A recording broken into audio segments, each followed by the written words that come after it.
4 মে থেকে 8 মে 2025 পর্যন্ত সকল সরকারি আধা সরকারি স্বায়ত্তশাসিত প্রতিষ্ঠানের সামনে 7 দফা দাবি সম্বলিত ব্যানার নিয়ে সকাল 11টায় অথবা সুবিধাজনক সময়ে 30 মিনিটের অবস্থান কর্মসূচি পালন করা হবে। এই অবস্থান কর্মসূচিতে আলোচনা সভা করা হবে। একই সাথে স্ব প্রতিষ্ঠানে প্রধানের কাছে 7 দফা দাবি সম্বলিত স্মারকলিপি প্রদান করা হবে।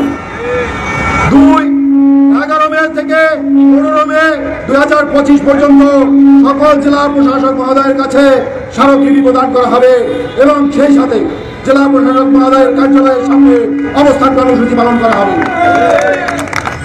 এরপরেও যদি আমাদের দাবি মেনে নেওয়া না হয় তাহলে আমরা আগামী 16ই মে রোজ শুক্রবার সকাল 9টা থেকে দিনব্যাপী এই শাহবাগ জাতীয় জাদুঘরের সামনে 7 দফা দাবি আদায়ে অবস্থান কর্মসূচি পালন করব। আমি আবারও বলছি, আগামী 16ই মে রোজ শুক্রবার সকাল 9 থেকে দিনব্যাপী এই শাহবাগ চত্বরে সরকারি কর্মচারীদের 7 দফা দাবি আদায়ের জন্য অবস্থান কর্মসূচি ঘোষণা করছি এবং সেখান থেকে আমাদের পরবর্তী কর্মসূচি ঘোষণা করা হবে।